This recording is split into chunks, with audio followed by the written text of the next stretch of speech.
Ya, Alhamdulillahirabbil alamin wassalatu wassalamu ala asrofil anbiya'i wal mursalin wa ala alihi wa sahbihi ajma'in.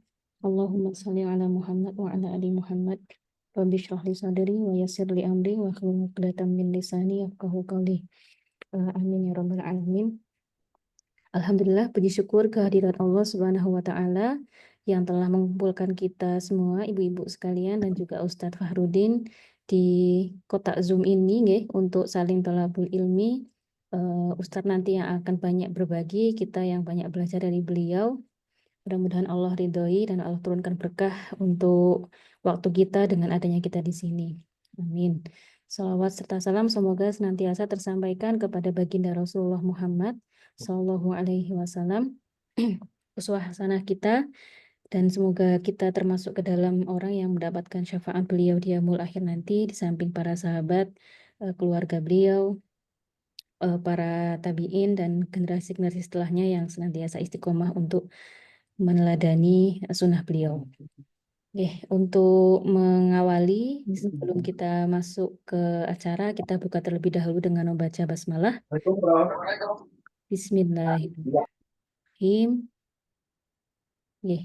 Selanjutnya barangkali ada ibu-ibu di sini yang berkenan untuk tilawah. Bu Amel barangkali. Tumpangan itu loh, Prof. Oke, siap. Nah, saya ingin melanjutkan tilawah saya, nggih. A'udzu billahi minasyaitonir rajim.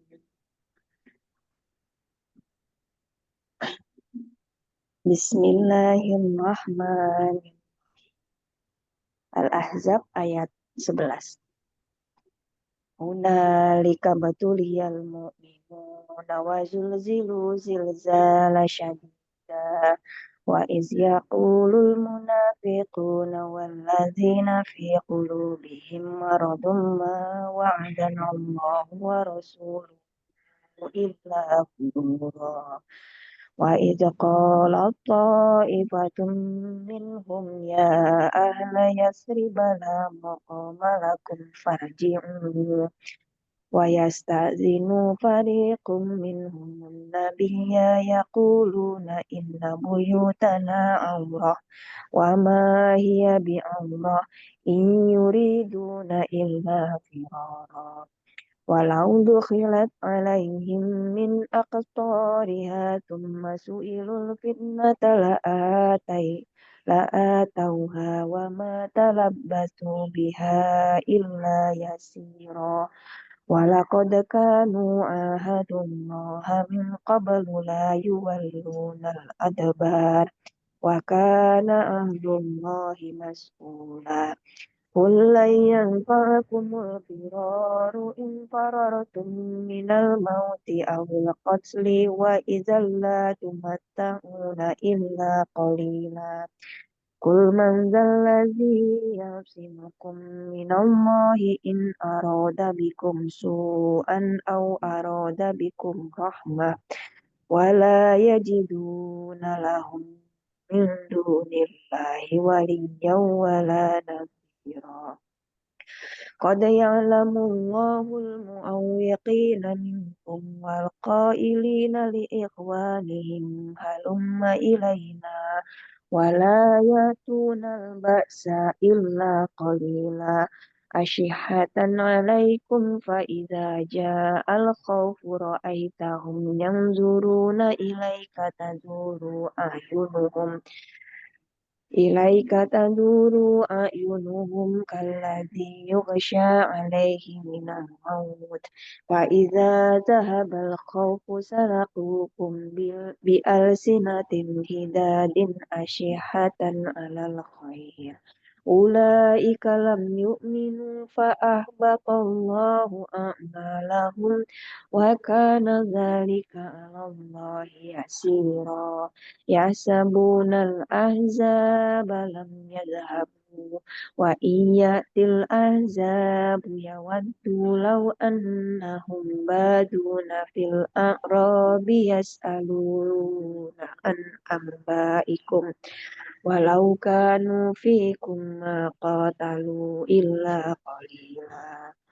Laqad kana lakum fi Rasulillahi uswatun hasanatun liman kana yarjullaha wal yawmal akhir.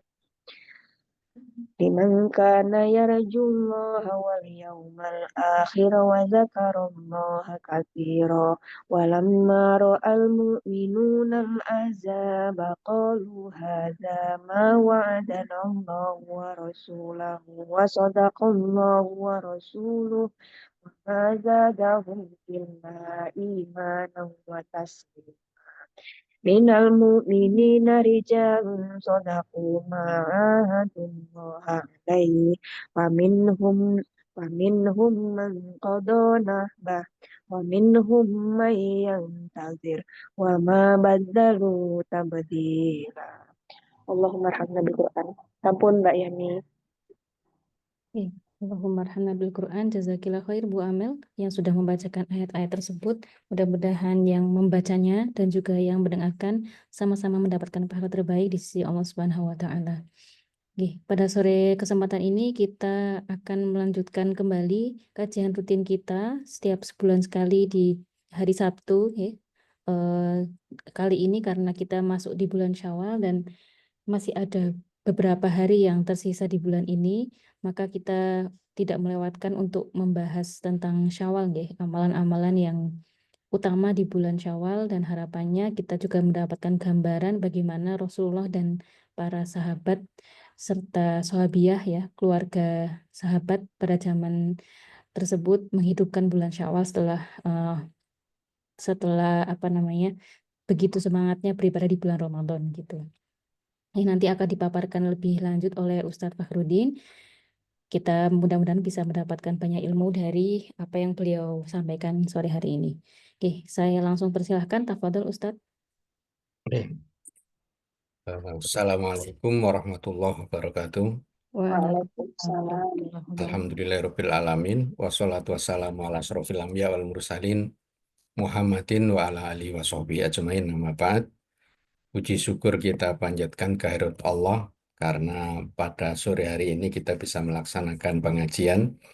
Sholawat serta salam semoga tetap terlimpahkan kepada junjungan kita Nabi Muhammad Sallallahu Alaihi Wasallam.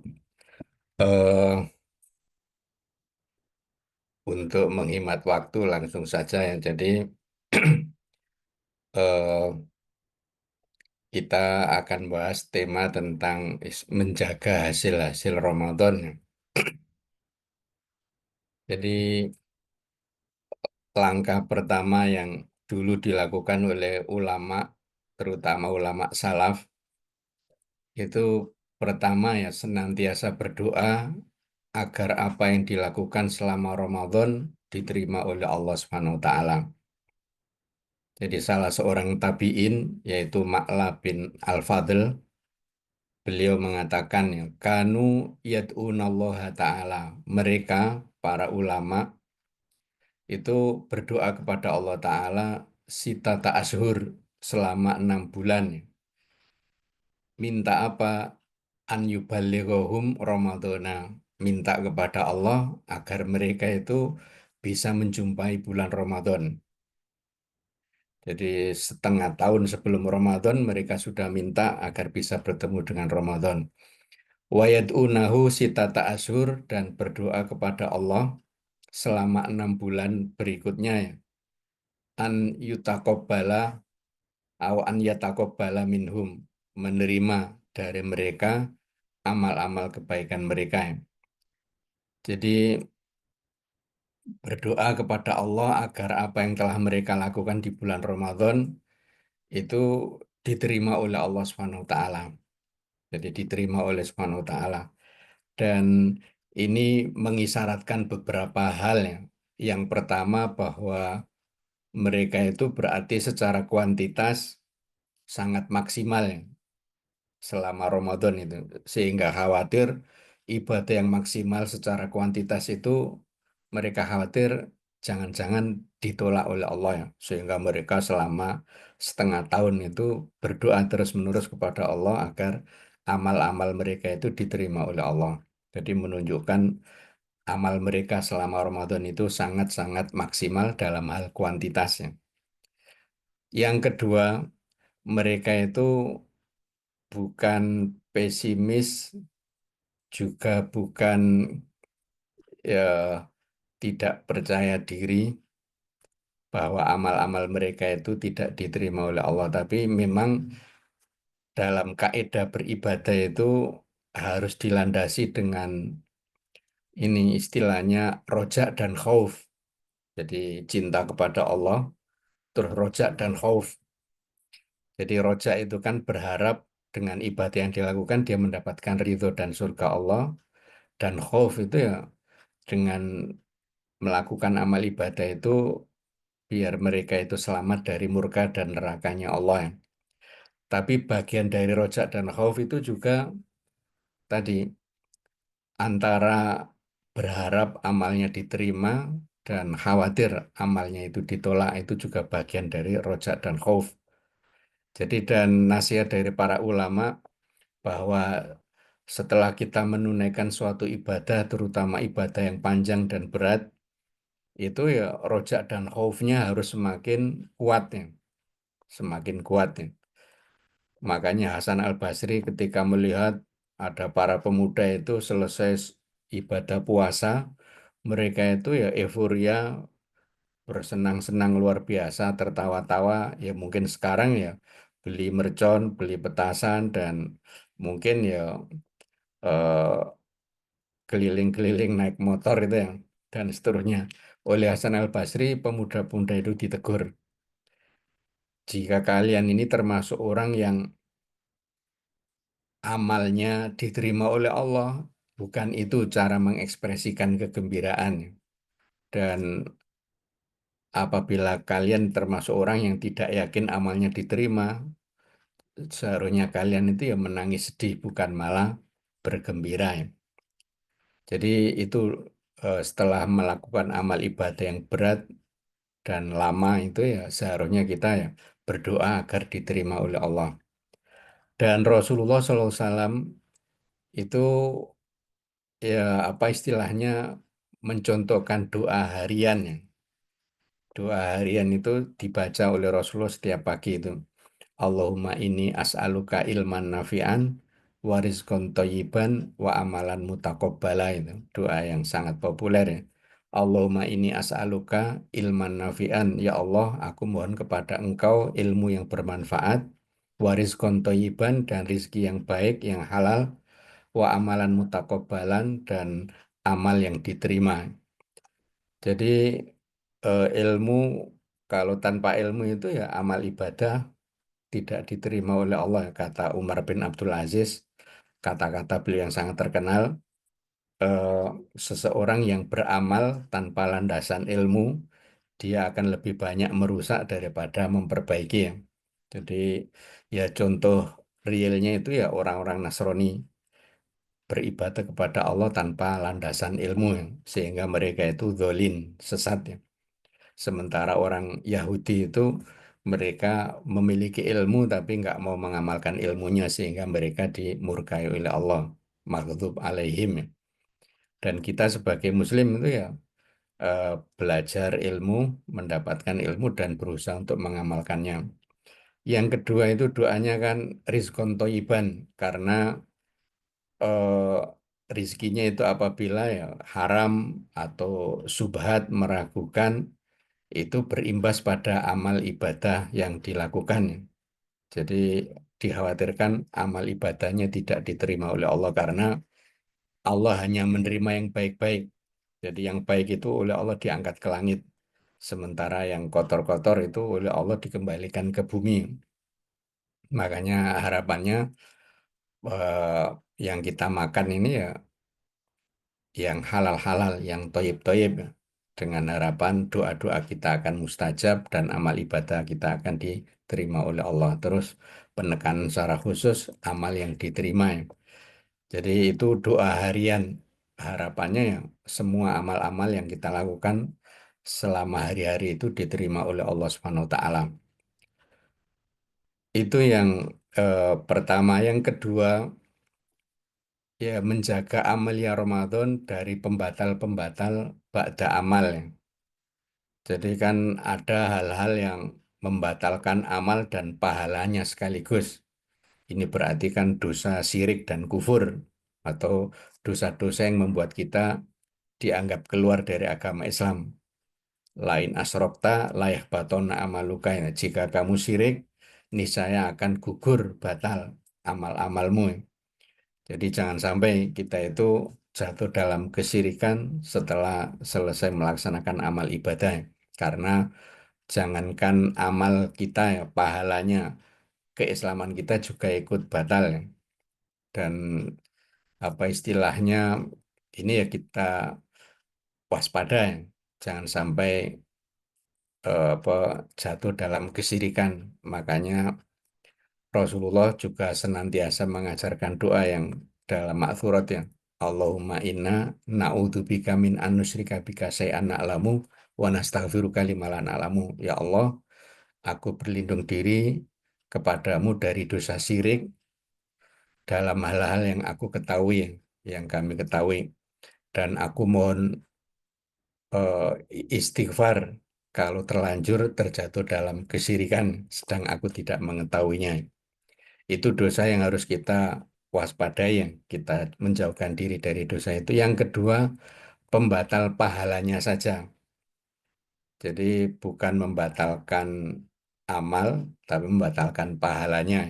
Ya misalnya sedekah menjadi batal karena kita mengungkit-ungkit pemberian. Jadi la tubtilu sodakotikum bil manni wal adha. Janganlah kalian membatalkan sedekah-sedekah kalian itu dengan bil manni, mengundat-undat, mengungkit-ungkit pemberian, wal adha, dan membuli, menyakiti orang yang diberi. Misalnya di-upload di YouTube, terus dieksploitasi dan seterusnya. Itu bagian dari adha. Sehingga membatalkan pahala sodako yang kita lakukan. Begitu juga termasuk membatalkan pahala itu ya ketika kita puasa terus bercerita tentang apa yang telah kita lakukan dengan maksud riya ya. Jadi memamerkan amal kita selama Ramadan. Tapi kalau tidak ada niatan riya, bahkan itu sekedar sebagai motivasi untuk yang lain ya nggak apa-apa. Dan itu yang tahu ya hanya Allah dan orangnya saja. Ya. Jadi kita tidak boleh gampang-gampang mengklaim oh dia itu riak dan seterusnya itu ya. Jadi jangan sampai kita muncul niat sombong setelah berhasil melakukannya. Terus juga menghindari dosa-dosa sosial, yaitu menzolimi, mengganggu muslim yang lain. Karena dengan dosa-dosa sosial yang kita lakukan, pahala puasa itu ya akan dipindahkan ke mereka. Jadi sehingga dikhawatirkan kita menjadi orang yang bangkrut.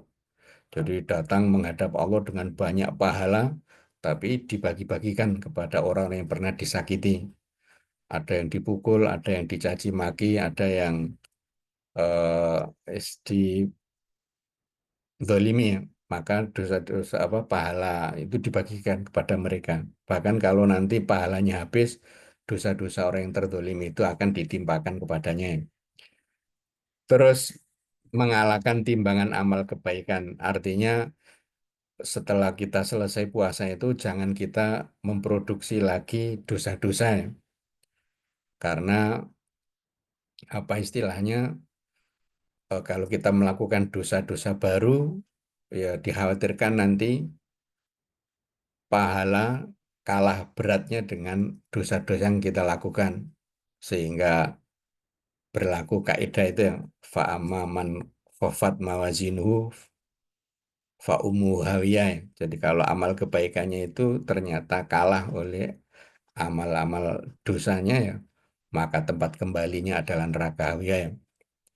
Fa amma man thaqulat mawazinuhu fa huwa fi isatir radiyah. Kalau berat amal timbangan kebaikan kita ya, kita insya Allah hidup dalam keridhaan Allah ya. Jadi jangan sampai kita lebih produktif dalam dosa dan keburukan daripada amal-amal kebaikan ya. Sehingga akhirnya timbangan kebaikan kalah, dan kalau kalah ya harus mampir ke neraka sampai bersih dari dosa-dosa, baru kita nanti akan dipindahkan ke surga. Itu dengan syarat identitas keislaman kita belum tergugurkan ya. Itu amal kedua yang perlu kita lakukan setelah puasa Ramadan ya.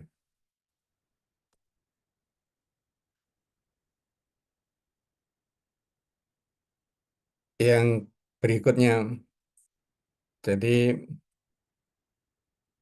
atau pola pikir atau mindset itu ya, jangan berhenti sebatas Ramadan, lanjutkan amal kebaikan hingga datang kematian ya.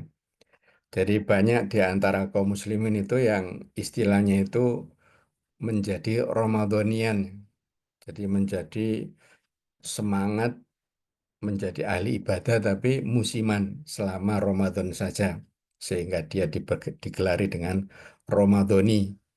Jadi rojulun Ramadhani atau imro'atun Ramadhaniyah. Makanya nasihat dari ulama itu kan kun robbaniyan walatakun Ramadhaniyan. Jadilah kamu hamba yang robbani, jangan menjadi hamba yang Ramadhani. Artinya ibadah hanya setahun sekali atau sebulan dalam setahun, yaitu selama Ramadan. Begitu Ramadan selesai, sudah tidak lagi ke masjid, sudah tidak lagi puasa, sudah tidak lagi melakukan sholat malam dan seterusnya. Jadi jadilah kita itu hamba yang robbani, bukan yang Ramadhani. Eh, jadi itu prinsip yang harus kita pegang.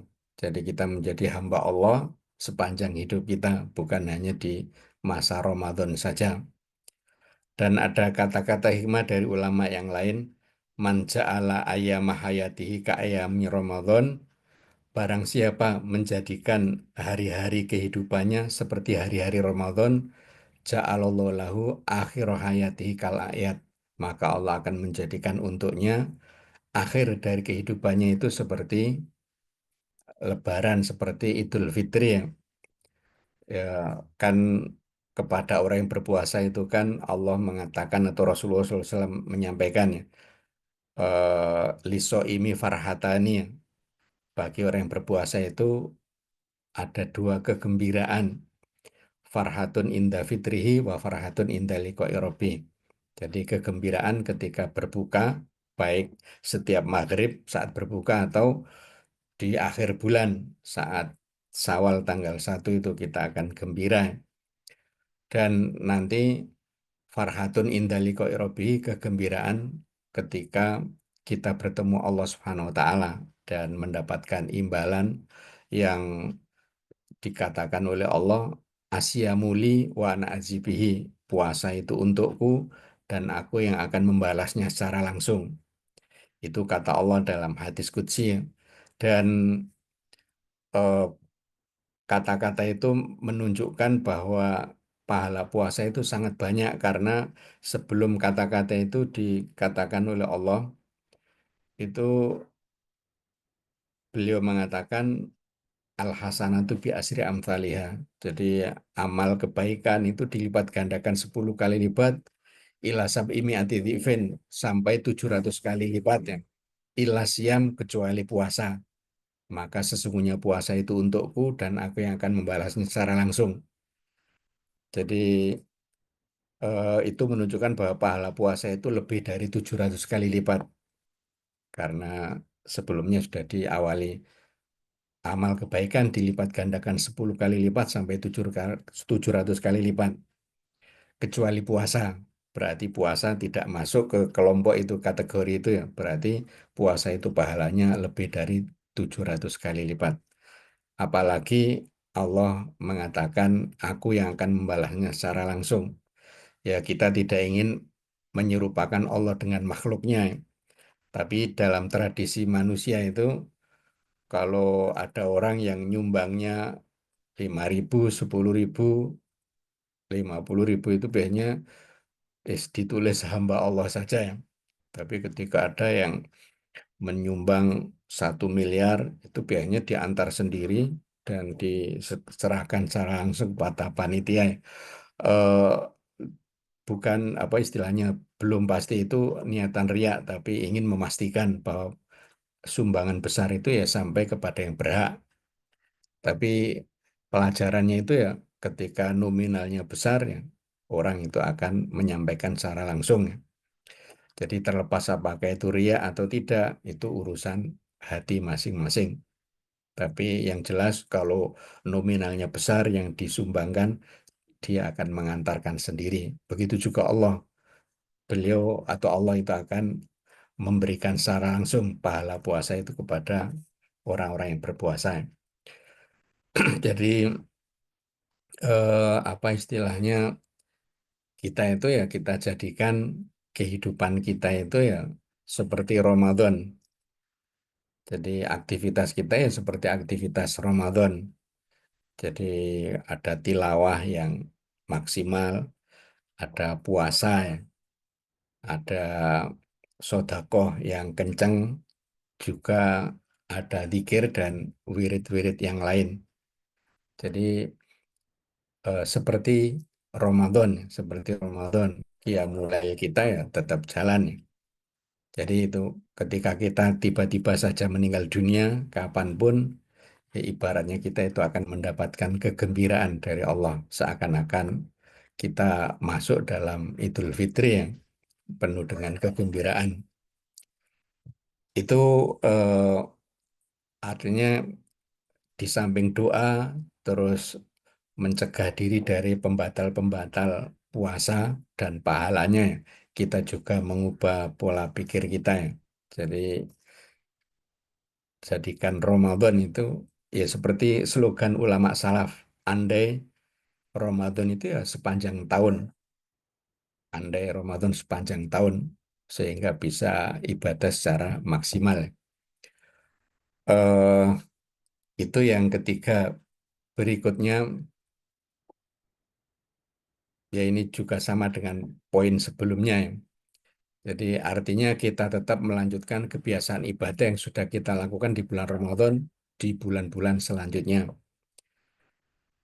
Jadi salah satu prinsip dalam ibadah yang akan melipat gandakan pahalanya dan mengundang ridho dari Allah Subhanahu wa taala itu mudawamah, ya, atau amal yang lestari, kontinu, ya. Dan dalam surat Al-Hijr itu ayat 99, ya, Allah berfirman, ya, wa'bud rabbaka hatta ya'tiyakal yakin. Dan beribadalah kepada Tuhanmu sampai datang kepadamu keyakinan atau sesuatu yang meyakinkan. Para ulama tafsir menafsiri al-yakin dimaksud adalah al-ajal atau kematian. Jadi itu prinsip dalam ibadah seperti itu. Ibadah itu sejak pertama kali kita lakukan itu terus berlanjut sampai kita menghadap Allah Subhanahu wa taala. Jadi sampai kita menghadap Allah Subhanahu wa taala. Jadi Rasulullah itu mewanti-wanti. Misalnya Rasulullah pernah berpesan kepada Abdullah bin Amr bin As, ya, la takun mithla fulanin. Janganlah kamu menjadi seperti si fulan. Karena yakumul lail tsumma tarokahu. Dia itu dulu pernah qiyamul lail, tapi setelah itu dia meninggalkannya. Sementara yang dalam hadis yang lain kan khairul a'mal adwamuha wa ingkolat. Jadi sebaik-baik amalan itu yang terus-menerus, yang berkesinambungan, yang kontinu, meskipun hanya sedikit.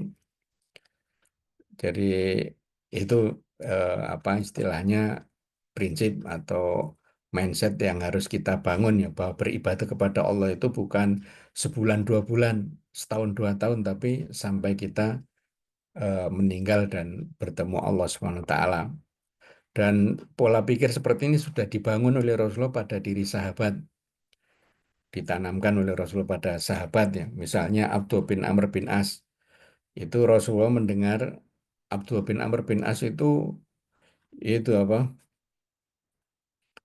Tiap hari puasa dan tiap malam, siang harinya puasa, malam harinya qiyamul lail. Lalu ketika ketemu Rasulullah menanyakan, apa benar telah sampai kepadaku informasi bahwa kamu itu puasa tiap hari? Kata Abdul bin Amr bin As, iya. Kalau bisa kamu itu puasa 3 hari saja dalam setiap bulan. Tapi Abdullah bin Amr menawar, ya, saya bisa melakukan lebih baik dari itu. Akhirnya Rasulullah terpaksa menambahkan, ya, tambah Senin Kemis, saya bisa melakukan yang lebih baik dari itu.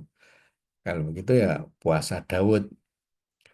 Terus saya bisa melakukan yang lebih baik dari puasa Daud. Kata Rasulullah, tidak ada yang lebih baik dari puasa Daud. Akhirnya Abdul bin Amr bin As itu ya puasa Daud ya. Ternyata di masa tuanya itu ya Abdul bin Amr bin As menyesal kenapa dulu tidak menerima keringanan yang diberikan oleh Rasulullah 3 hari dalam setiap bulan. Jadi rekoso banget. Jadi Abdul bin Amr bin As kan punya prinsip ibadah itu ya sampai meninggal dunia. Tapi kalau puasa Daud ya sangat-sangat memberatkan.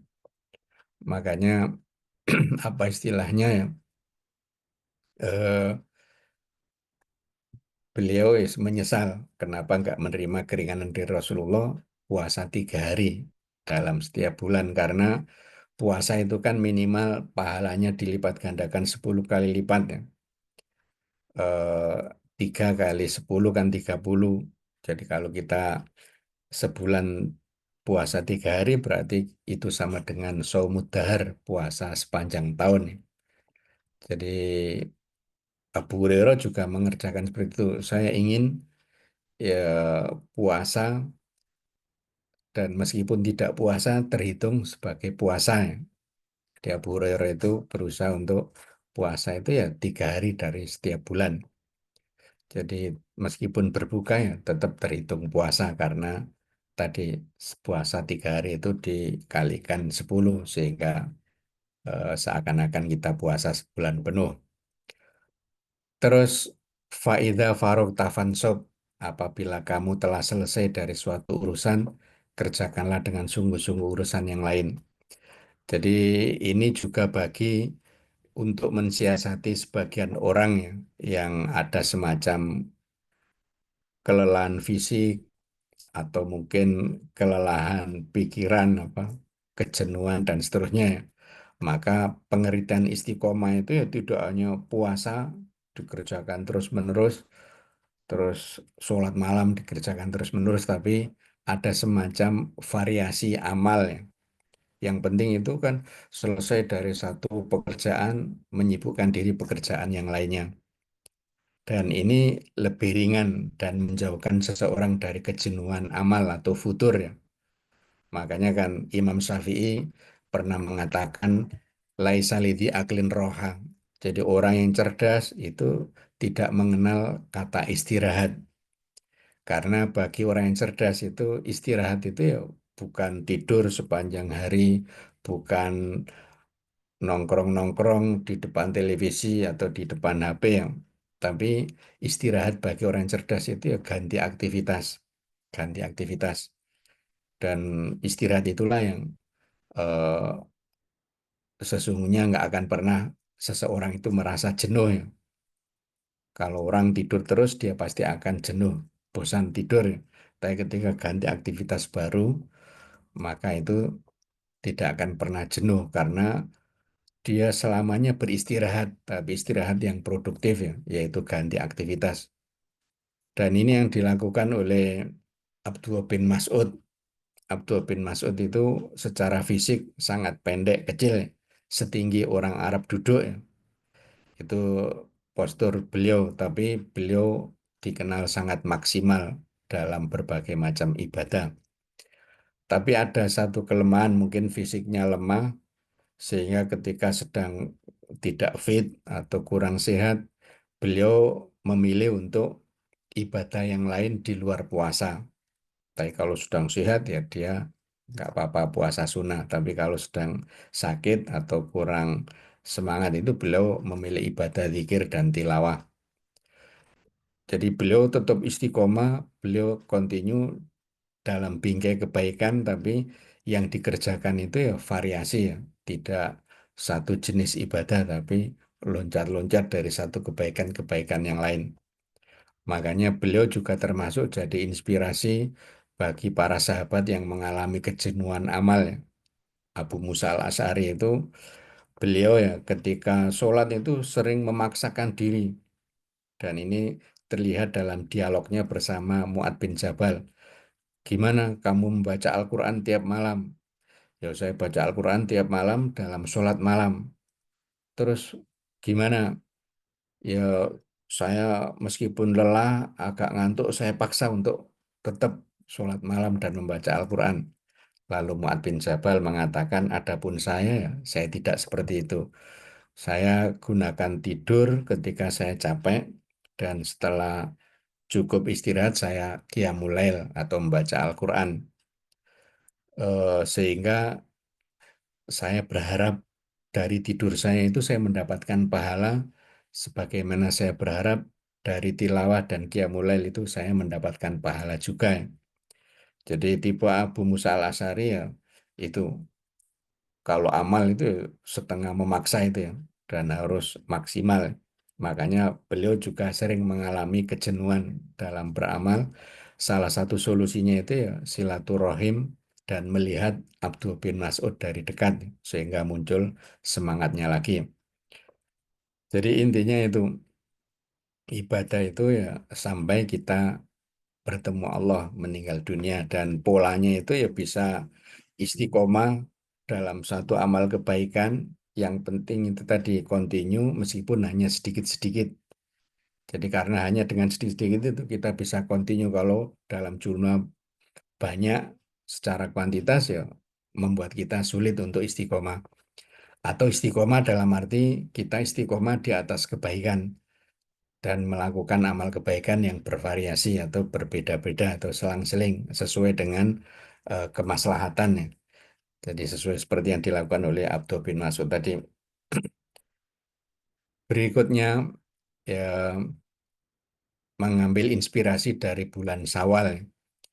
Jadi Syawal sering kita dengarkan ceramah dari para penyampai dari mubalik ya. Syawal itu memiliki arti peningkatan. Jadi begini ya, orang Arab itu eh, pada waktu itu ya sebelum zaman Umar bin Khattab menamai tahun, menamai bulan itu berdasarkan peristiwa besar yang terjadi pada tahun dan bulan itu ya. Misalnya Rasulullah lahir pada tahun gajah karena pada tahun itu terjadi penyerangan terhadap Ka'bah yang dipimpin oleh Abroha dan dia mengendarai seekor gajah. Jadi makanya dinamakan tahun gajah. Dan eh, Ramadan dinamakan Ramadan karena pada bulan Ramadan itu cuaca ya biasanya panas. Makanya Ramadan itu dari kata terik atau panas ya. Dan dengan kata-kata itu menimbulkan inspirasi kita husnudon atau harapan semoga dengan puasa dan cuaca panas Ramadan itu dosa-dosa kita bisa dibakar habis ya. Makanya ada ungkapan itu apa Ramadan tarmudud dzunub. Jadi Ramadan itu akan membakar dosa-dosa itu bukan hadis tapi itu semacam harapan, inspirasi atau optimisme ya. Semoga cuaca panas Ramadan itu bisa membakar habis dosa-dosa kita. Begitu juga Syawal ya. Syawal itu dalam arti peningkatan. Cuman peningkatan yang dimaksud di sini bukan dari bulan Ramadan. Terus Syawal kita lebih hebat, kita lebih baik daripada Ramadan ya tidak mungkin. Karena Ramadan itu menjadi bulan terbaik karena di situ Allah memberikan fasilitas-fasilitas khusus ya. Dan yes, bahwa setan dibelenggu, terus pintu-pintu surga dibuka, pintu-pintu neraka ditutup, dan rahmat Allah diturunkan dari hari pertama sampai hari terakhir. Ampunan Allah juga dibuka lebar-lebar dari hari pertama sampai hari terakhir. Sehingga ya nggak mungkin kita itu lebih baik dari Ramadan. Yang dimaksud itu ya lebih baik daripada bulan sebelum kita masuk Ramadan. Itu peningkatannya di situ. Makanya sebagai contoh kecil kan, eh, puasa Ayyamul Bid di bulan-bulan sebelum Ramadan itu ya 3 hari dalam setiap bulan. Tapi untuk Syawal ditambah dengan 6 hari di bulan Syawal. Ini mengisyaratkan bahwa harus ada peningkatan dari bulan-bulan sebelumnya sebelum memasuki Ramadan. Itu mengenai mengambil inspirasi dari bulan Syawal ya. Ya kita ada peningkatan, tapi bukan dari bulan Ramadan, tapi dari bulan-bulan sebelum Ramadan. Kita harus lebih baik dari bulan-bulan sebelum Ramadan. Terus Nabi SAW mengkodok amalia Ramadan di bulan Syawal. Jadi begini untuk mengkodok itu ya amalan-amalan. Jadi dalam pelaksanaan ibadah itu ada 3 tingkatan. Ada kodok, ada fidyah. Jadi ada itu melaksanakan ibadah pada waktu yang sudah ditetapkan. Seperti Ramadan, puasa Ramadan di bulan Ramadan itu ada. Tapi kalau puasa Ramadan di bulan Syawal itu namanya qadha ya. Jadi qadha itu melaksanakan ibadah setelah lewat waktunya ya. Setelah lewat waktunya. Kalau qadha ini berarti kalau yang punya halangan temporer itu kewajibannya qadha. Misalnya jatuh sakit atau bepergian ya nggak bisa puasa secara ada ya, maka puasanya secara qadha. Tapi kalau halangannya permanen, misalnya sakit menaun atau sakit yang nggak ada harapan sembuh, atau ibu-ibu yang hamil dan menyusui, itu menurut Ibnu Abbas ya fidyah saja karena akan berat sekali kalau harus kodok. Kan wanita kan hamil ya 9 bulan, berarti kalau melewati Ramadan berarti ya kita nggak puasa sebulan penuh. Terus nanti setelah itu menyusui 2 tahun, berarti ada 2 Ramadan. Jadi kalau saat hamil dan menyusui nggak berpuasa, terus harus kodok, itu nggak akan yang sanggup ya. Makanya fidyah. Jadi fidyah. Jadi untuk amal-amal yang tidak mampu kita lakukan pada waktunya itu kita boleh mengkodok. Apa syaratnya? Ya biasanya itu pertama ibadah wajib. Ibadah wajib. Kalau sunnah kan, wong nggak kita lakukan saja nggak apa-apa. Tapi kalau wajib kan harus kita lakukan. Kalau nggak bisa pada waktunya ya setelah lewat waktunya. Eh, untuk amalan sunnah itu ulama juga membolehkan dengan catatan kita sudah rutin melakukan amalan sunnah tersebut ya. Jadi misalnya ya kita belum qobliyah subuh, padahal kita tiap hari sebelum sholat subuh itu qobliyah subuh, ya boleh kita kita kodok setelah subuh. Ada yang mengatakan ya nanti setelah subuh boleh, atau nunggu setelah matahari terbit. Setelah kita diperbolehkan sholat sunnah, entah itu sholat sunnah syuruk atau sholat duha ya, baru kita nanti mengkodok qobliyah subuh. Tapi ada yang mengatakan ya setelah subuh boleh karena yang dilarang itu kan di 3 waktu larangan itu kan hanya sholat sunnah yang tidak ada sebabnya. Ini kan bukan sholat sunnah atau sholat sunnah yang ada sebabnya sehingga nggak apa-apa. Jadi intinya amalan sunnah ya boleh dikodok. Yang penting kita sudah rutin melakukannya. Kalau tidak rutin terus tiba-tiba suatu saat kita mengkodok ya kita dipertanyakan ini. Mau kemarin-kemarin ya nggak sholat kok sekarang muncul niat ingin mengkodok. Tapi kalau apa istilahnya dia sudah rutin tiba-tiba karena ada uzur nggak bisa melaksanakan kita boleh mengkodok dan itu yang dipraktekkan oleh Rasulullah SAW. Misalnya beliau biasa ba'diyah zuhur, tiba-tiba karena kesibukan beliau nggak sempat ba'diyah zuhur, beliau mengkodoknya ba'da asar. Sehingga ada perbedaan pendapat di kalangan para sahabat sendiri ya. Umar memandang bahwa itu adalah kodok ba'diyah zuhur yang dikerjakan Rasulullah setelah asar. Tapi ada yang sahabat nggak tahu latar belakangnya mengatakan itu sholat sunnah ba'diyah asar ya. Padahal waktu asar, ba'da asar termasuk waktu yang dilarang. Jadi Umar ketika jadi khalifah, sahabat yang mempraktekkan itu dilarang. Dan dia nurut karena Umar pada waktu itu jadi khalifah dan dalam kebijakan itu Ra'yul Imam Yarfa'ul Khilaf. Pendapat pemimpin itu ya harus mengeliminir perbedaan pendapat. Jadi harus ijtihad pribadi minggir ya. Jadi yang dikerjakan ya eh, kebijakan imam atau pemimpin. Tapi setelah Umar meninggal dunia ya dia kembali melakukan sholat ba'da asar. Karena itu ibaratnya kan dia tahu dalil sehingga ya dia berhak untuk mengamalkan terlepas dari sudut pandang yang berbeda dengan Umar. Juga ada riwayat, jadi riwayatnya seperti ini atau kronologinya itu ya Umar karena nggak sempat ba'diyah duhur, dia mengkodok ba'da asar. Tapi Rasulullah itu juga punya prinsip ya. Ketika saat sudah melakukan satu ibadah, beliau tidak ingin meninggalkannya. Makanya yang tadinya kodok ba'da asar itu ya akhirnya dikerjakan rutin di rumah Ummu Salamah, di rumah Aisyah dan seterusnya. Makanya Ummu Salamah termasuk yang tidak pernah meninggalkan sholat 2 rakaat ba'da asar ya, karena melihat sendiri Rasulullah setiap hari atau setiap menginap di rumah Ummu Salamah itu dia selalu sholat ba'da asar ya. Jadi prinsipnya itu awalnya kodok, tapi Rasulullah punya prinsip kalau melakukan satu kebaikan beliau tidak ingin meninggalkannya.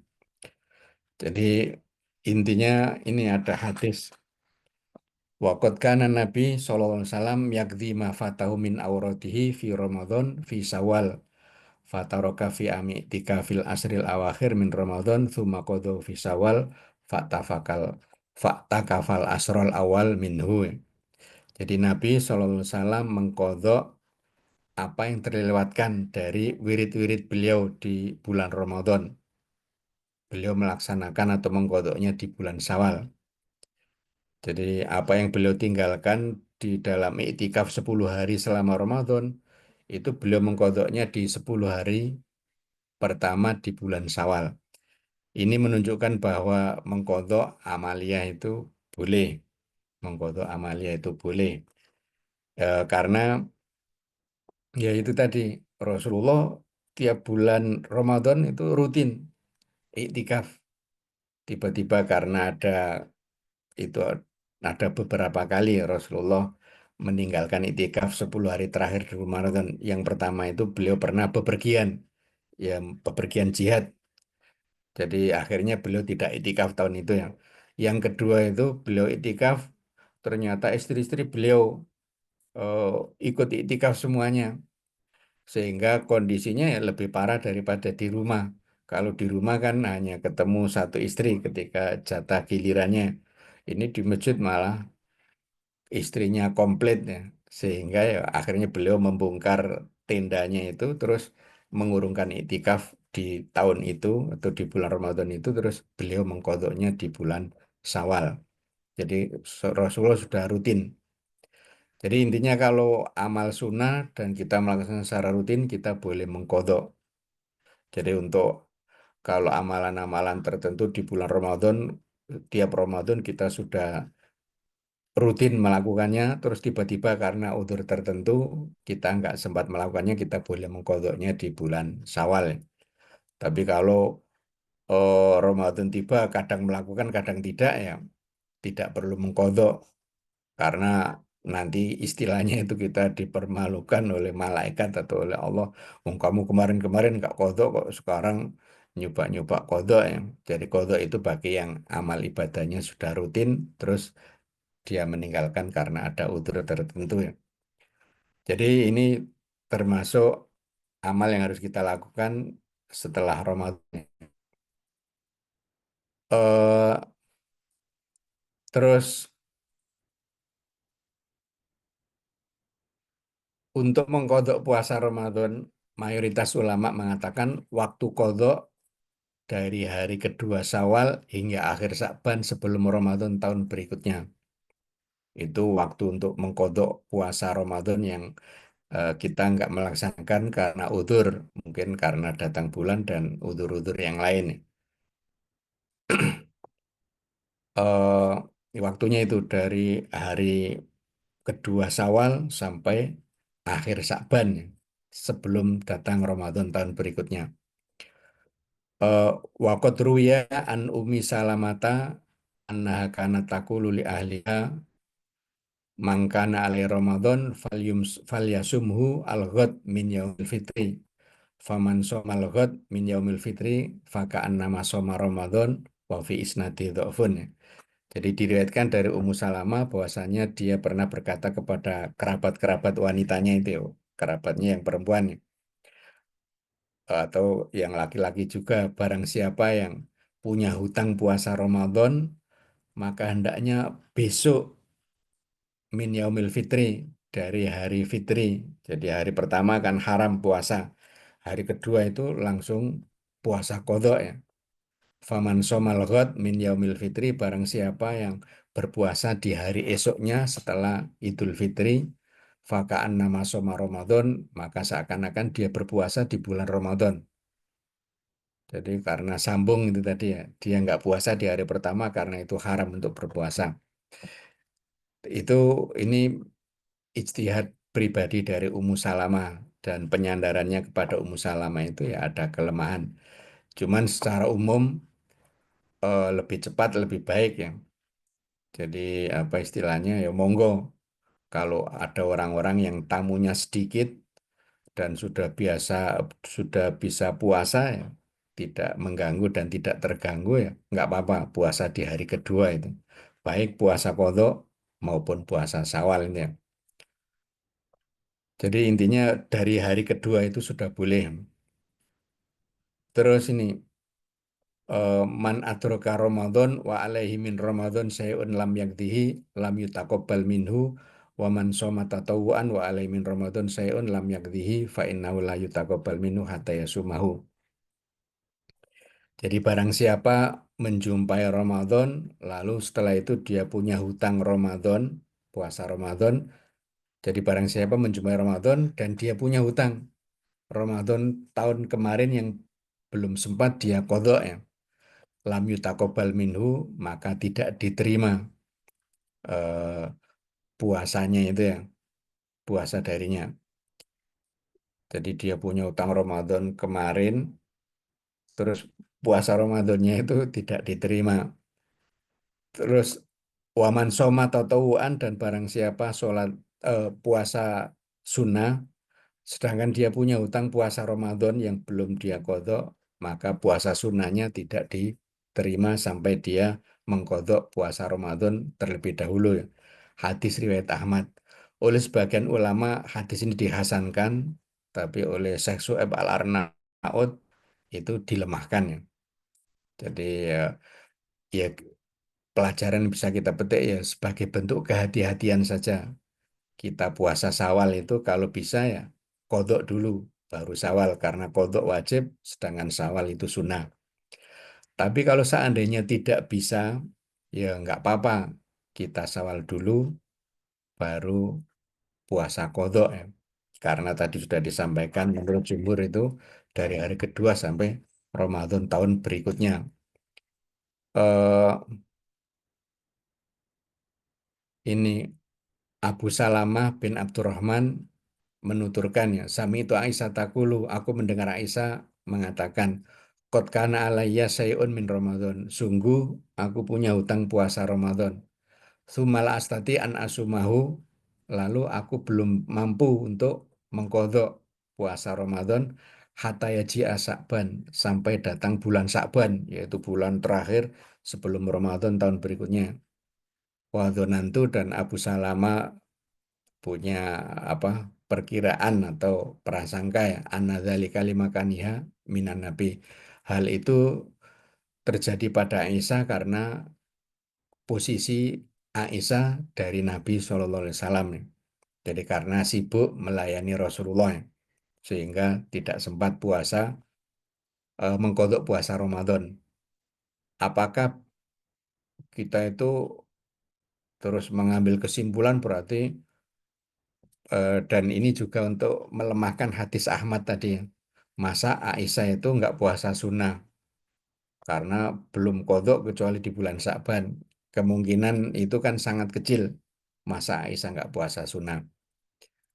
Karena setelah apa ada Sa'ban baru bisa mengkodok puasa. Padahal tadi kalau punya kodok, puasa sunnahnya nggak diterima. Kalau ada punya utang puasa terus belum dikodok, terus dia puasa sunnahnya nggak diterima. Berarti kan Aisyah nggak puasa sunnah. Kesimpulan seperti itu ya tidak tepat ya, tidak tepat. Jadi hadis tadi itu ada kelemahan diperbincangan oleh ulama. Jadi kalau diambil ya hanya sekedar afdoliyah saja. Tapi kalau memang belum mampu mengkodok ya mepet, ya kita puasa Syawal dulu nggak apa-apa. Kita puasa Syawal dulu nggak apa-apa karena tadi Syawal kan lebih sempit waktunya daripada kodok. Kodok kan sampai 10 bulan atau 11 bulan ya. Sementara Syawal hanya 1 bulan. Itu meskipun kodok wajib Syawal sunnah tapi dari segi waktu ya lebih berat untuk diprioritaskan. Dan Aisyah kita yakin tetap puasa sunnah. Yang belum sempat itu hanya puasa kodok karena untuk puasa sunnah kan ketika Rasul puasa sunnah beliau nggak ada masalah untuk ikut puasa sunnah bersama Rasulullah SAW. Kan beliau tidak sempat kodok karena Rasul nggak kodok. Sedangkan intinya begini, ada sahabat Nabi ketika sholat sunnah dipanggil Rasulullah, dia nggak menghentikan sholat tapi melanjutkan sholat. Rasulullah mengulang panggilannya beberapa kali. Akhirnya setelah selesai sholat baru dia menghadap Rasul. Oleh Rasulullah ya bukan dimarahi tapi diingatkan ya. Jadi eh, bukankah Allah telah berfirman itu saya agak lupa ayatnya itu. Idza ta'akum lima yuhyikum. Jadi ketika kamu dipanggil oleh Rasulullah menuju apa yang membuat kamu hidup, kamu harus membalas panggilan Rasulullah itu. Jadi panggilan Rasul itu berbeda dengan panggilan yang lain. Itu bisa mengalahkan sholat sunnah. Bisa mengalahkan sholat sunnah. Jadi kalau sholat sunnah dipanggil Rasul, ya harus datang. Sholatnya dihentikan. Dan tentu saja Rasulullah kan juga lebih tinggi dari ibu. Ibu itu kalau memanggil kita, kita sedang sholat sunnah, dan ibu itu nggak tahu kalau kita sedang sholat sunnah, maka sholat sunnah dihentikan. Kita merespon panggilan ibu, karena nanti dikhawatirkan terjadi seperti yang terjadi pada Jurej, sehingga terjadi mengalami fitnah karena mendapatkan doa buruk dari ibunya ya. Jadi doanya itu kan semoga anakku sebelum meninggal dia bermasalah dengan seorang pelajar ya dan akhirnya terjadi.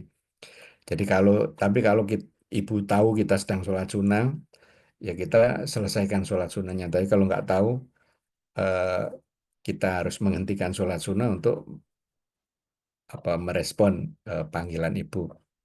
Dan Rasulullah lebih tinggi dari ibu ya.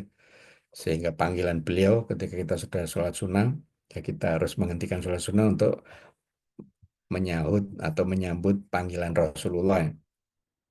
Begitu juga itu tadi melayani Rasul bagi Aisyah itu ya lebih tinggi itu. Eh, di samping mungkin ya faktor-faktor lain. Intinya Aisyah baru bisa mengkodok itu di bulan Sa'ban, bulan terakhir sebelum Ramadan berikutnya. Jadi itu untuk kalau bisa ya kodok dulu baru puasa Syawal, tapi kalau nggak bisa ya Syawal, terus setelah itu kodok ya. Terus kalau punya utang puasa, terus meninggal dunia ya, somaan waliyuhu, kerabatnya itu yang berpuasa untuk si mayit. Dan ini hadisnya lebih sahih daripada fidyah untuk si mayit ya.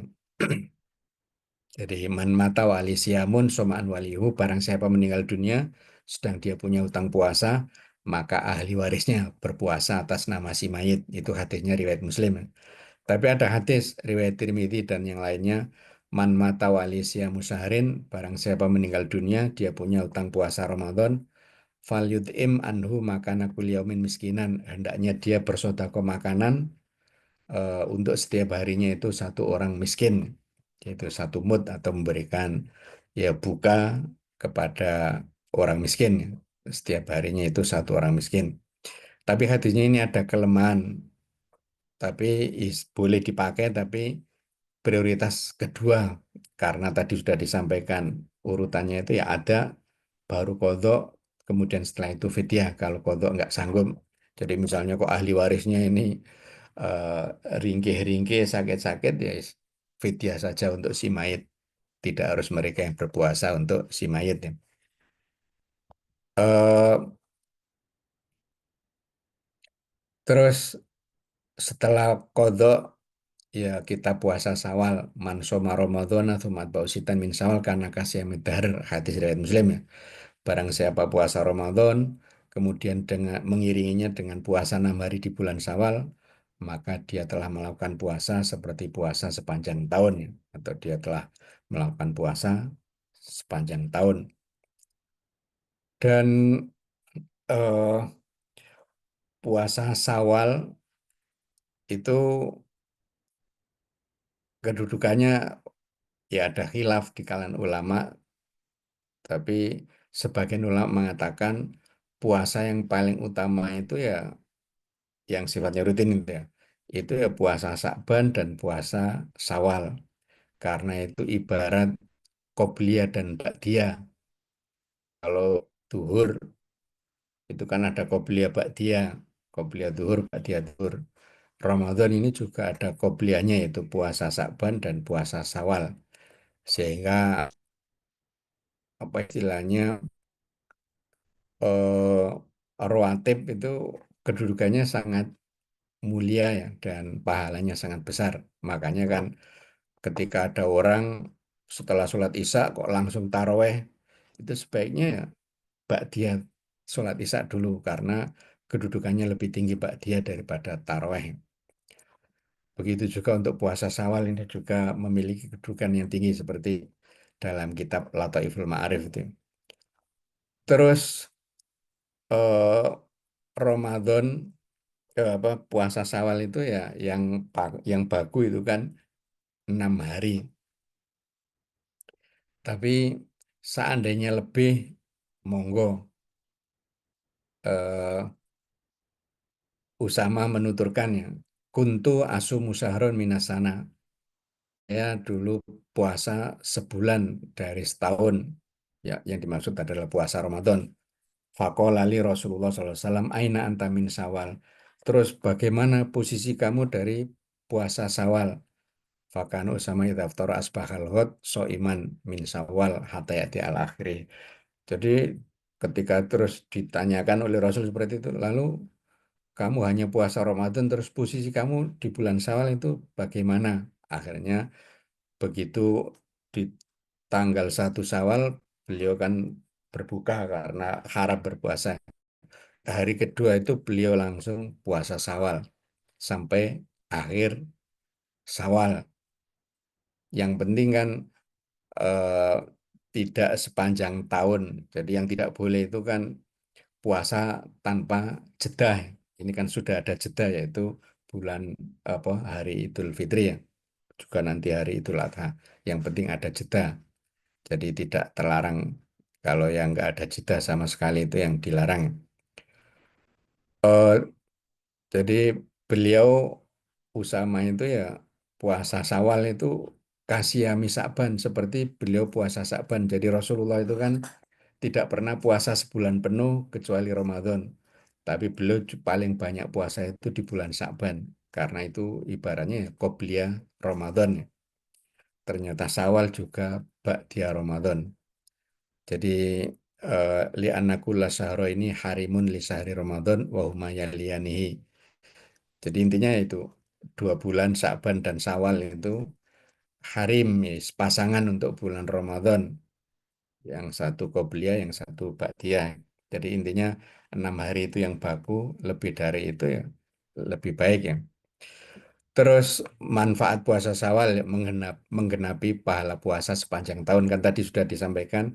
Barang siapa puasa Ramadan lalu mengiringinya dengan puasa 6 hari ya, seperti puasa sepanjang tahun. Terus puasa Sa'ban dan Syawal seperti sholat rawatib bagi sholat fardu tadi sudah disampaikan. terus menjadi tanda diterimanya puasa Ramadan. Jadi begini, kita kan nggak tahu ibadah kita itu diterima atau tidak, tapi Rasulullah memberikan indikasi-indikasi ya.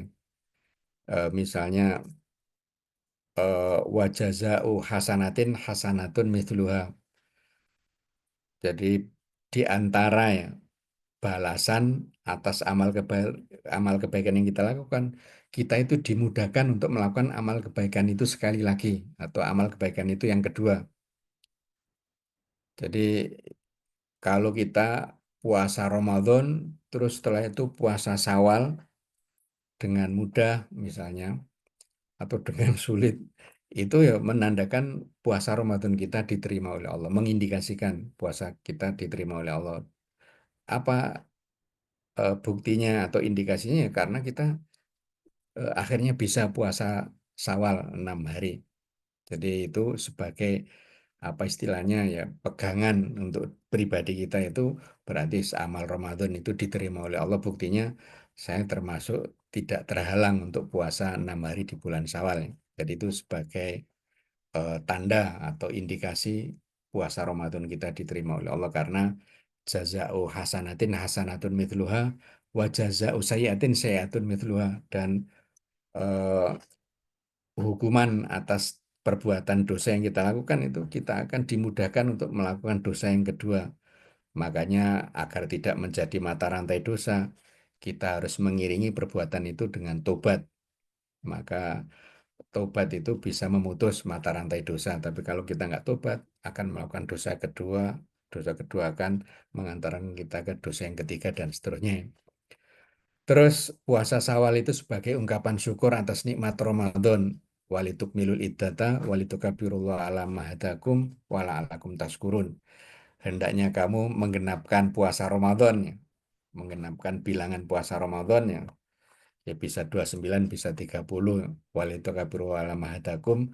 Dan hendaknya kamu mengagungkan Allah sebagai atas petunjuk yang diberikan kepada kalian. Dan ayat ini juga sebagai dalil sebagian kaum muslimin yang mengatakan takbiran di hari Idul Fitri itu sudah boleh sejak ba'da maghrib. Karena kita kan sudah menyelesaikan puasa, walitukmilul iddata. Berarti setelah itu kita sudah boleh takbiran. Karena sebagian jamaah pengajian seperti mungkin MTA dan Persis itu takbiran itu ya nanti kalau mau berangkat ke Tanah Lapang untuk sholat Idul Fitri itu baru boleh takbiran. Tapi mayoritas kaum muslimin ya sudah takbiran sejak malam Idul Fitri. Dan dasarnya itu ya ayat ini. Kalau kita sudah selesai puasa, berarti setelah itu kita boleh bertakbiran ya. Wala'alakum taskurun, dan semoga kamu menjadi hamba-hamba yang bersyukur. Jadi kalau kita puasa Syawal, itu berarti kita termasuk orang yang bersyukur. Dan syukurnya ya syukur keren ya. Jadi Rasulullah itu sebagai ungkapan syukur kepada Allah, beliau itu selalu qiyamul lail sampai kedua kaki beliau bengkak ya.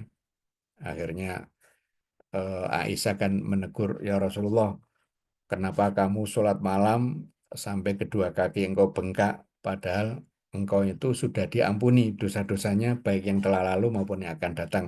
Lalu Rasulullah menjawab, afal akun abdan syakuroh, tidak bolehkah aku menjadi hamba yang pandai bersyukur ya.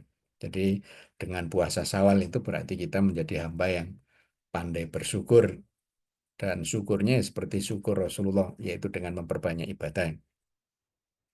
Terus agar tidak seperti seorang yang kabur dari medan perang. Jadi kan kabur dari medan perang itu ya dosa besar dan dianggap berkhianat ya. Seakan-akan orang yang tidak puasa Syawal itu ya kan Ramadan itu medan perang. Terus begitu selesai kita nggak puasa lagi. Jadi inna so'im ba'da Ramadan kalkar ba'dal far. Jadi orang yang puasa setelah Ramadan itu seperti orang yang kembali kepada barisan mujahid setelah dia kabur. Jadi kala dia firu minal qital fi sabilillah tsumma yaudillah. Seperti orang yang kabur dari jalan Allah kemudian setelah itu kembali ke jalan Allah ya. Itu ibaratnya ya. orang yang melakukan puasa Syawal. Terus ini ada keluarga Abu Umamah Al-Bahili.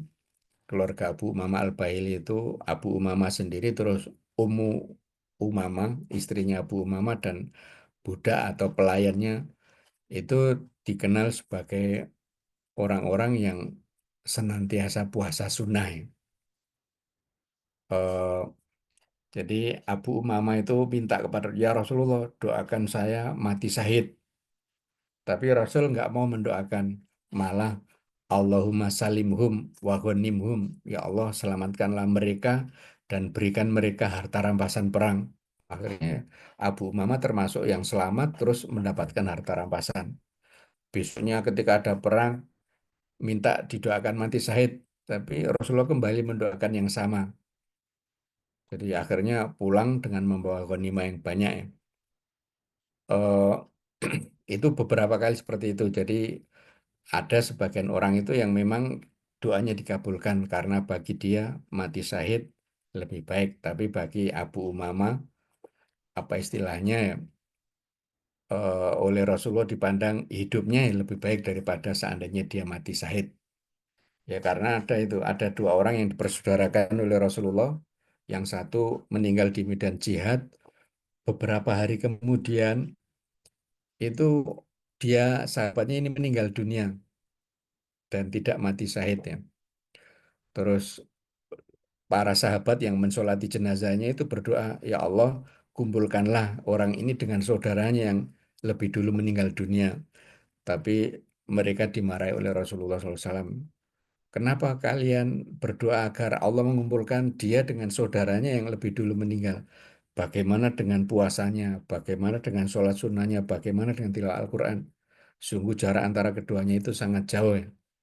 Jadi itu ya kenapa yang satu dimati syahidkan oleh Allah, yang satu tidak, karena dia dengan kehidupan yang diberikan oleh Allah dia bisa maksimal dalam ibadah. Seperti Abu Umamah ini doa minta syahidnya tidak dikabulkan oleh Rasulullah.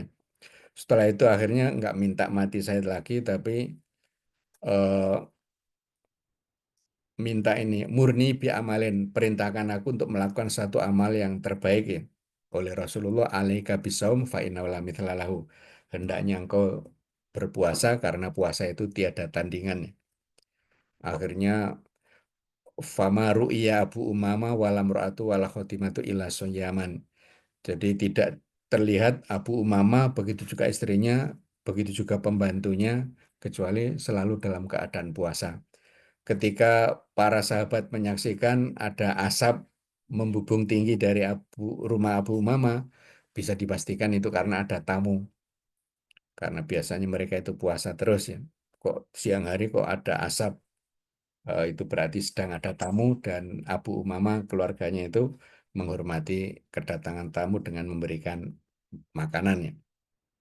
Itu Abu Umama. Terus setelah itu Abu Umama minta lagi, ya Rasulullah, puasa ya sudah kontinu, sudah istiqomah, sudah stabil. Perintahkan aku untuk melakukan amal yang lain. Terus Rasul mengatakan, I'lam, annaka lan tajid lillahi sajatan illa rafa'allahu laka biha daraja wa khuta'anka biha khoti'ah. Ketahuilah, sesungguhnya kamu tidak bersujud kepada Allah satu kali sujud, melainkan Allah akan mengangkat satu derajat untukmu dan menghapuskan satu dosa. Itu satu kali sujud. Berarti Rasulullah memerintahkan untuk keluarga Abu Umamah agar ya itu setelah puasa itu ya memperbanyak sholat-sholat sunnah ya. Terus ini tentang Ummu Aiman ya. Ummu Aiman yang pernah menyusui Rasulullah ketika masih kecil. Jadi Ummu Aiman itu ketika ada perintah hijrah, Ummu Aiman termasuk yang berangkat hijrah meskipun sendirian ya. Kharajat Ummu Aiman muhajirah ilallah wa ila rasulihi. Jadi Ummu Aiman hijrah ke Madinah untuk menyusul Rasulullah yang ada di Madinah. Wahya so'imah, dia dalam keadaan puasa. Laisa ma'ahazatun, dan dia tidak punya bekal. Walahamula, dan tidak punya apa-apa yang bisa dibawa. Walasiko, dan juga tidak ada botol minuman. Nggak ada air minum. Visit dari harin tuhama, padahal cuaca di lembah Tihama itu ya sangat panas sekali ya. Waqad kana tamutu minal ju'al, atau dia hampir mati karena kelaparan dan kehausan. Hatta idza kanal khin alladzi fi yuftir as-shaim, ketika tiba waktu maghrib, di mana waktu untuk berbuka bagi orang yang berpuasa, sami'at hafifan ala ro'siha, dia mendengar suara desir angin di atas kepalanya. Farofat ro'sa, lalu dia mengangkat kepalanya. Fa'idha dalwun mu'alakun birisain abyad, ternyata itu ada ember yang menggantung dengan tali yang berwarna putih. Fa'akhodatu biyadaya Fa'akhodu biyadaya, Ummu Aiman mengatakan, aku ambil ember itu dengan kedua tanganku. Fasaretu minu hatta ruwi itu ya. Lalu aku minum dari ember itu sampai saya kenyang, nggak merasakan haus lagi. Fama atistu ba'at, setelah itu saya tidak pernah merasa dahaga ya. Fakana tasumu, dan beliau itu sering berpuasa. Watatufu, dan beliau juga tawaf. Likai taktos, agar merasa kehausan. Fi saumiha, dalam puasanya. Fama kodarot ala antaktos hatamatat, dan beliau itu tidak pernah merasa haus sampai beliau meninggal dunia. Jadi ya ini Allah memberinya dia minum. Artinya kita ya nggak boleh niru ya. Karena kalau kita nggak minum ya akan dehidrasi. Ya sama seperti Rasulullah, kan puasa wisol 3 hari berturut-turut karena Allah yang memberinya makan dan minum. Artinya Allah memberikan kondisi sehingga Rasulullah itu mampu nggak makan minum selama 3 hari. Begitu juga Ummu Aiman ini ya. Jadi tanpa minum dia sudah nggak merasa haus. Dan ya Allah mungkin ya menetapkan ada cairan sehingga beliau ya tidak mengalami dehidrasi itu. Jadi itu Ummu Aiman ya, hijrah ke Madinah dalam keadaan puasa sehingga karoma yang dimiliki itu ya nggak bisa merasa haus. Hafsah ini istri Nabi yang dikenal Qawwama Sawwama ya. Di siang hari ya sering puasa, di malam hari ya Qiyamul Lail. Jadi Anas menuturkan, tolako Rasulullah SAW Hafsah. Rasulullah menceraikan Hafsah, putri Umar ya. Tatlikotan, sekali cerai. Fa'atahu Jibril, lalu Jibril mendatangi Rasulullah. Faqala ya Muhammad, tolak tahafsah, wahya sawama qawama, wahya zaujatuka fil jannah. Mengapa kamu menceraikan Hafsah? Padahal dia itu ya ahli puasa, ahli sholat malam, dan dia akan menjadi istrimu di surga. Farajaha, lalu Rasulullah merujuknya. Jadi Hafsah ini ya kenapa kok Rasulullah sampai menceraikan? Jadi Hafsah itu dari istri-istri Rasul itu, Hafsah ini wajahnya yang paling biasa ya. Terus tapi tingkah polanya sama dengan Aisyah. Makanya ketika Umar bin Khattab mengetahui istri-istri Rasul minta kenaikan uang belanja, eh, di antaranya yang menuntut itu ya Hafsah itu, oleh ya mungkin ikut-ikutan terpanasi oleh istri-istri yang lain itu ya. Akhirnya Umar kan marah, kamu jangan niru-niru Aisyah, itu beda dengan kamu ya. Jadi kalau kamu butuh uang minta saja kepada ayahmu, jangan menuntut Rasulullah. Jadi sebenarnya Rasulullah itu kalau uangnya banyak, belanja setahun itu sudah dicukupi oleh beliau. Jadi untuk keluarga beliau, cuman kan ya fluktuatif itu ya, apa penghasilan Rasulullah, dan itu mungkin pas beliau kosong terus dituntut itu ya akhirnya Rasulullah dalam istilah orang sekarang ya baper, terus beliau berilah itu ya, bersumpah tidak akan mendekati istri-istri itu selama 1 bulan, dan itu menimbulkan kehebohan. Jadi intinya Hafsah itu paling biasa. Ketika Hafsah menjanda itu kan Umar khawatir, beliau menawarkannya ke Abu Bakar, ke Utsman, tapi Abu Bakar diam, Utsman diam. Tapi alhamdulillahnya malah Rasulullah menikahi. Sebenarnya setelah dinikahi Rasul baru Abu Bakar menyampaikan, sesungguhnya tidak ada yang menghalangiku untuk menikahi Hafsah kecuali aku sering mendengar Rasulullah menyebut-nyebut nama Hafsah, sehingga ya Abu Bakar nggak berani maju. Jadi bisa jadi ya Rasulullah menyebut-nyebut Hafsah ya barangkali ada sahabat-sahabat Nabi yang mau menikahinya ya. Tapi karena nggak ada sahabat Nabi yang menikahinya ya akhirnya Rasulullah yang menikahi. Sementara sahabat ya berpikiran Rasulullah menyebut-nyebut itu ya barangkali beliau menghendaki untuk diri beliau sehingga mereka nggak berani mendahului Rasulullah. Jadi itu eh, karena banyak tingkahnya itu mirip Aisyah tapi ya kecantikannya beda ya. Eh, tapi yang menolong Hafsah itu yaitu tadi beliau rajin puasa dan rajin sholat malam. Makanya beliau dibela oleh Jibril ya, agar Rasulullah merujuknya atau rujuk kembali kepada Hafsah. Jadi itu yang menyelamatkan Hafsah itu ya karena beliau rajin puasa dan rajin qiyamul lail. Terus ada Ummu Darda. Ummu Darda itu istrinya Abu Darda ya. Dan Abu Darda itu ya sahabat Nabi, orang Ansor yang rajin ibadah, rajin puasa. Eh, dan Ummu Darda ini istilahnya cinta mati kepada Abu Darda ya. Padahal Ummu Darda ini ya dikenal sangat cantik.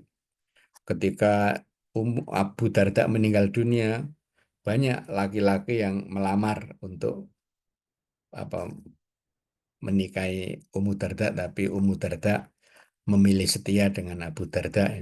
Jadi lamaran laki-laki itu ditolak semua. Eh, di antaranya yang ikut melamar itu ya Muawiyah. Itu lamaran Muawiyah ditolak.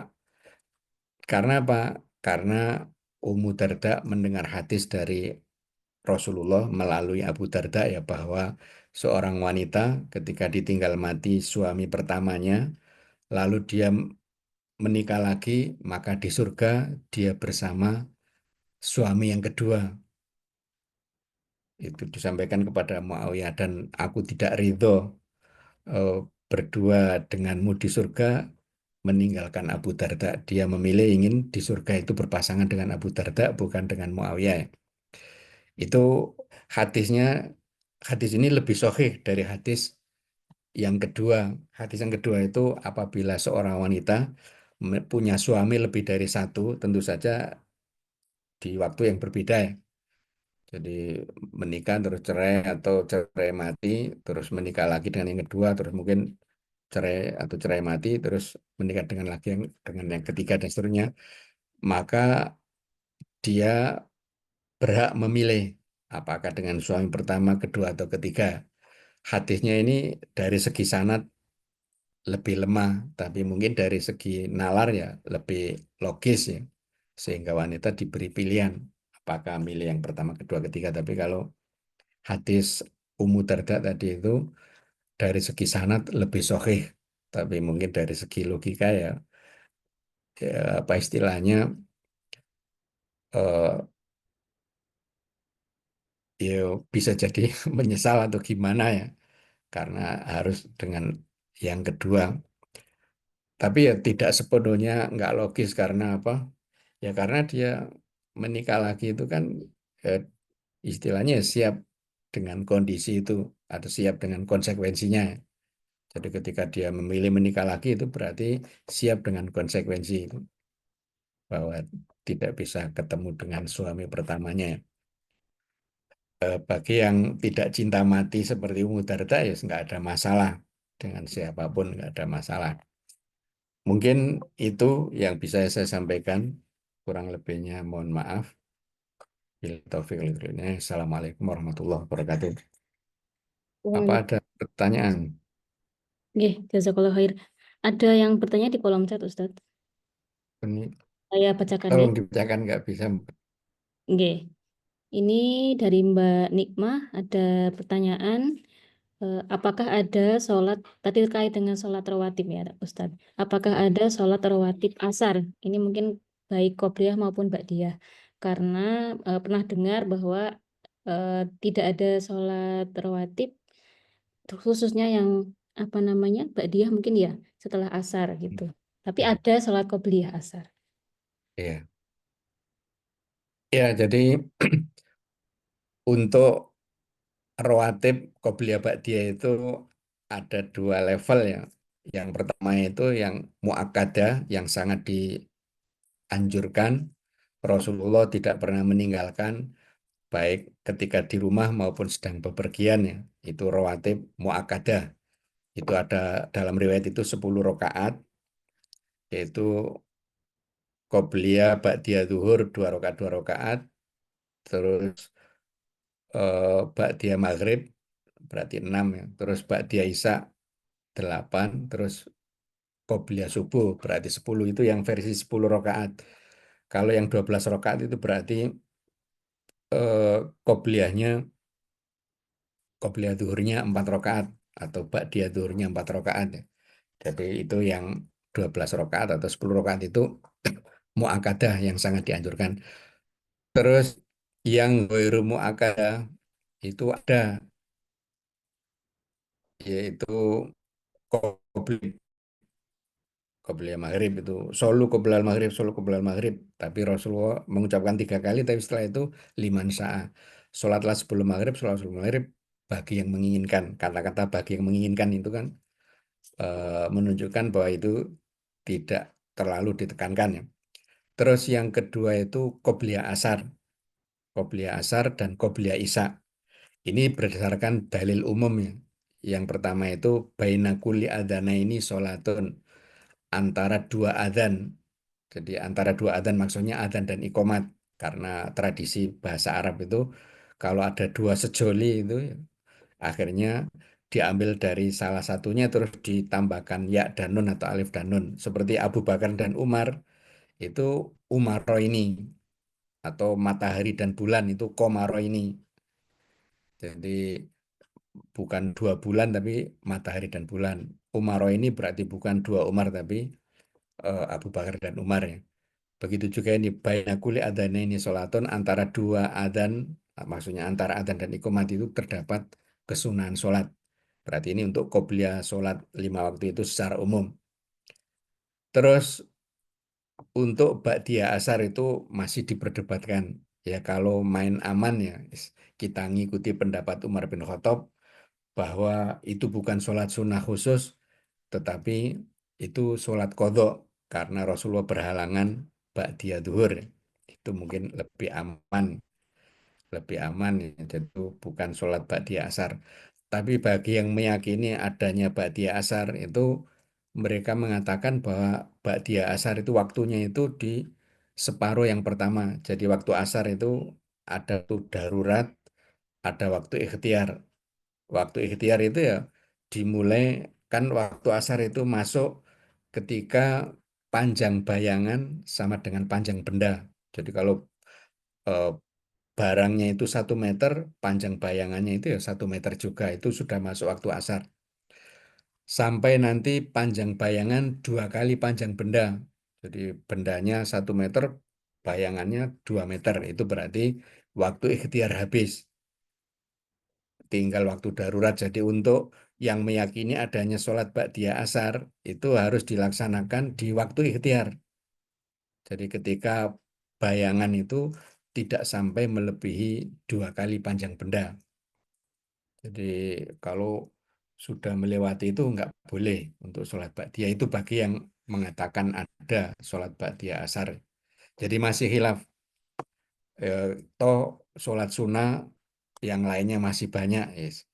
Demi kenyamanan, demi kehati-hatian yes, yang diperdebatkan itu yes, tidak kita lakukan sebagai pribadi, tapi bagi orang lain yang mengamalkan ya silakan. Itu mengenai sholat rawatib. Jadi qobliyahnya ada tapi tidak muakkadah. Tapi untuk ba'diyahnya itu ya ada khilaf, ada yang mengatakan ada dan pelaksanaannya di waktu ikhtiar separuh yang pertama. Tapi ada yang mengatakan tidak ada, seperti pendapat Umar bin Khattab ya. Jadi itu sholat qadha yang dilakukan Rasulullah menggantikan ba'diyah duhur yang terhalang oleh kesibukan beliau ya. Mungkin itu. Ada pertanyaan lagi? Oke. Mungkin pertanyaan terakhir nggak Ustadz? Ini Ya, apa namanya, eh, kode puasa yang di apa nah, misalkan orang yang punya hutang puasa kemudian meninggal dunia dan ahli warisnya yang bertanggung jawab untuk mengkodok. Nah, itu ahli waris ini apakah berarti maksudnya keturunan di bawahnya atau misalkan suami berarti istrinya istri juga boleh dikodokkan suaminya gitu. Terus kalau jumlahnya tidak jelas kira-kira berapa banyak hutangnya gimana Ustaz? Iya, jadi eh, ya kalau ahli warisnya atau kerabatnya banyak, mungkin ya dibagi satu-satu atau dua-dua.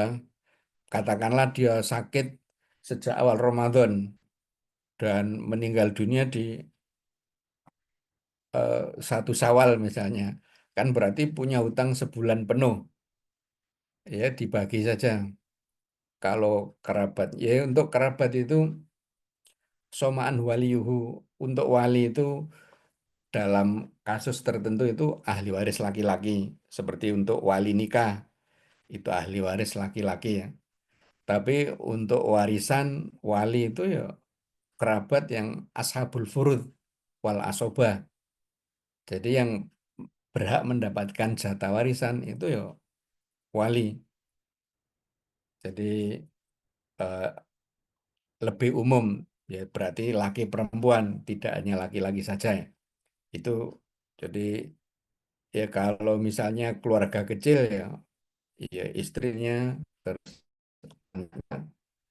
Kalau anaknya 2 ya misalnya itu berarti dibagi bertiga itu.